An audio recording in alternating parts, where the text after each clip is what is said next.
And अब हम एक चीज़ को थोड़ा सा टच कर लेते हैं बस for the sake of understanding कि चीज़ें कैसे काम करती हैं। तो उस टॉपिक का नाम है आस्की आस्की कोड्स एंड और दूसरा है UTF-8।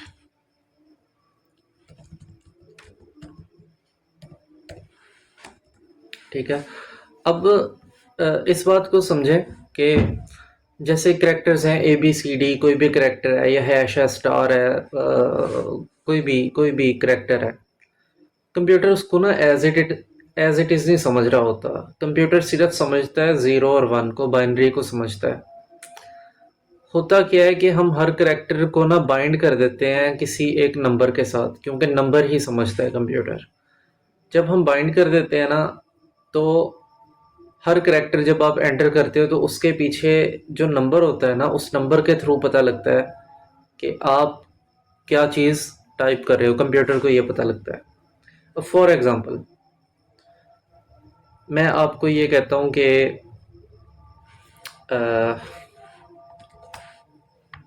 यहाँ पे मैं लिख देता हूँ, यस ये।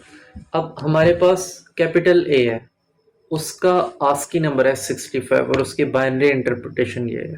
ठीक है, ये बस आप गो थ्रू कर लो इसको एक दफ़ा।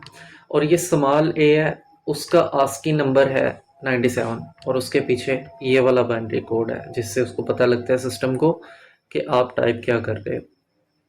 ठीक है, तो कंप्यूटर आस्की कोड्स की मदद से चीज़ों को पहचानता है कि आप क्या चीज़, कौन सा करैक्टर आप टाइप कर रहे हो। लेकिन आस्की कोड लिमिटेड होता है। ठीक है, आस्की कोड क्या होता है, लिमिटेड होता है। इसके अंदर आप हर चीज़ इसके आस्की के अंदर इनकॉर्पोरेट नहीं कर सकते। आस्की के अंदर आप हर करैक्टर को सिस्टम को बता नहीं सकते, क्योंकि आस्की की एक लिमिटेशन है। ठीक है, आस्की की लिमिटेशन अगर आपने ये देखनी है तो ये एक ASCII-code.com है, तो यहाँ से आप देख सकते हैं। और ASCII stands for American standard code for information interchange.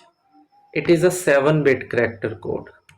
ठीक है, ये हमारे पास 7 बिट करैक्टर कोड है। इसकी लिमिटेशंस हैं, मेमोरी लिमिटेशंस हैं। ठीक है, तो आप ये देखो कि हमारे पास ये सारे ASCII कोड हैं। अब ये है 256, यानी कि 0 से लेकर 255 हमारे बनते हैं 256। अब आप ये देखो कि आपके पास इमोजीज भी हैं, आपके पास और भी बहुत सारे सिंबल्स हैं जो कि ASCII कवर नहीं करती। वो क्या कवर करती है हमारे पास, वो कवर करती है हमारे पास UTF-8। ठीक है, UTF-8 हमारे मिलियंस ऑफ करेक्टर्स को अकोमोडेट कर सकती है। ठीक है, तो अच्छा जी, अब हमने थोड़ा सा ये बस टच कर लिया इसको, हमारे ASCII को और UTF-8 को। अच्छा, ASCII को थोड़ा सा ना उसका कोड भी करके देख लेते हैं। अगर आपने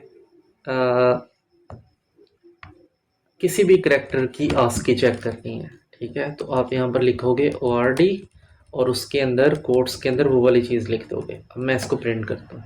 अब ये देखो 65 आ गया हमारे पास, यानी कि इसके बैक के ऊपर जो कोड है वो 65 है। इसी तरह अगर मैं स्मॉल a लिखता हूँ यहाँ पे, तो उसका देखते हैं क्या होता है, 97, जिस तरह हमने डिस्कस किया था। ठीक है, ये वाला।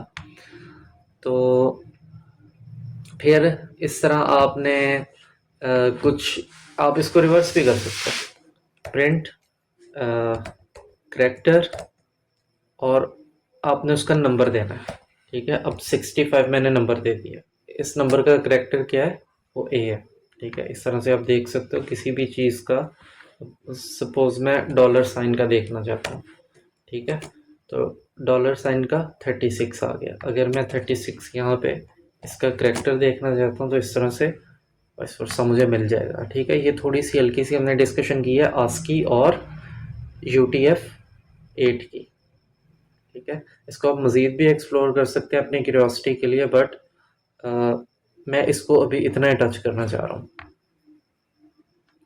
तो अब हम इसके बाद शुरू करेंगे अपना प्रैक्टिकल एस्पेक्ट से चीज़ों को देखेंगे। ये तो हमने लर्निंग के लिए नोटबुक वगैरह हमने यूज़ किया, आईपाइथन नोटबुक। अब हम बाकायदा इन्वायरमेंट्स इंस्टॉल करेंगे जिसके अंदर हम अपना प्रैक्टिकली काम करते हैं, और साथ साथ मैं आपको बताता रहूँगा कि इंस्टॉलेशन कैसे करती है और कौन कौन से टूल्स हमें चाहिए अपने डेवलपमेंट सेटअप के लिए। ठीक है, तो इसके बाद हम अपना डेवलपमेंट सेटअप बनाने वाले हैं। तो मिलते हैं हम अपनी नेक्स्ट प्लेलिस्ट में। मैं प्लेलिस्ट चेंज कर दूंगा इसके बाद। तो कॉन्ग्रेचुलेशंस, आपने ये कंप्लीट किया है।